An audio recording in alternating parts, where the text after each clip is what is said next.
How do I know if I'm trans? A question that many of us ask ourselves before we come out, and even early in our transition, and maybe even later on down the line. Today I'm going to talk about how I started figuring that out at a very young age, even though I didn't actually come out until many years later. It's kind of a typical transgender narrative, but I've known that I was different pretty much my entire life. While it goes back to about the age of 3, I didn't necessarily have the language until I was much older, but I knew that something was different about me. Like, why was I always better friends with all the girls? You know, my brother would go off and hang out with the neighbors, and I would hang out with the neighbor's younger sister. Why did I always gravitate towards that type of stuff? And it always felt just right for me in the moment. You know, even though my parents never directly said no, you can't do this, or no, you can't hang out with the neighbors, these kinds of things, there's just this constant voice in my head basically being like, should I really be doing this? You know, I'm a boy. Why am I playing with Barbies? This is weird, right? Why am I enjoying this? I shouldn't be enjoying this, right? Girls have cooties. Why do I want to hang out with them? All these weird, stupid things, and this is something that plagued me from the age of 3 or 4 years old. You know, in my early childhood, I'm just thinking about how, you know, I lived in Texas from about 4 to 6, and I would always hang out with the neighbors. I would just walk down the street, we'd play Barbie together. Never did dress up or anything, but I always wanted to. But it just was the first times I was really feeling like myself, where it's I feel like I should have been born a girl. Why wasn't I? Why does life have to be like this? First times I'm really discovering this. There's just that voice that comes into play of you're different. You need to silence that, and you need to stop. It was around this time, one of my earliest memories I can recall that now kind of tells me this is one of the earliest signs that I'm trans. You know, I just have this vivid memory going into my mom's closet, just having this curiosity to try on some of her clothes.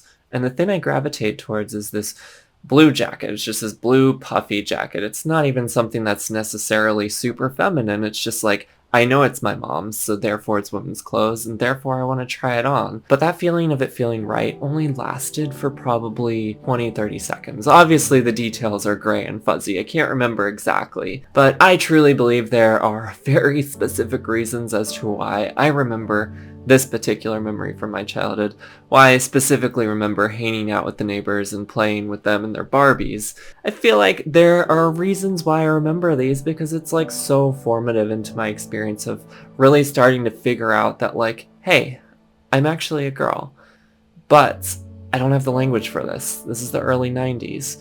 Trans is still nowhere near where it is today in terms of acceptance, and it's still nowhere near where it should be, but back then especially not the case.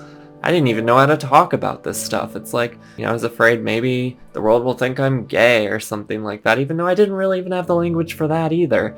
It's just these signals that I get from the world around me, that I get from my parents, my neighbors, classmates, all that kind of stuff that's yeah, this needs to be bullied out of me. You know, I can't tell you how many times I've thought about this memory. This memory actually inspired a piece that I did for the Mangina Monologues for a couple years in Florida before I moved here. Inspired a really deep recollection of my first experiences of exploring my identity that then transcended into years of repression. This is where it started in terms of me countlessly wishing that I would wake up as a girl. You know, I was starting to discover my identity. And I was also starting to discover that this identity doesn't align with what people want of me, what people expect of me. This doesn't align with what people see when they look at me.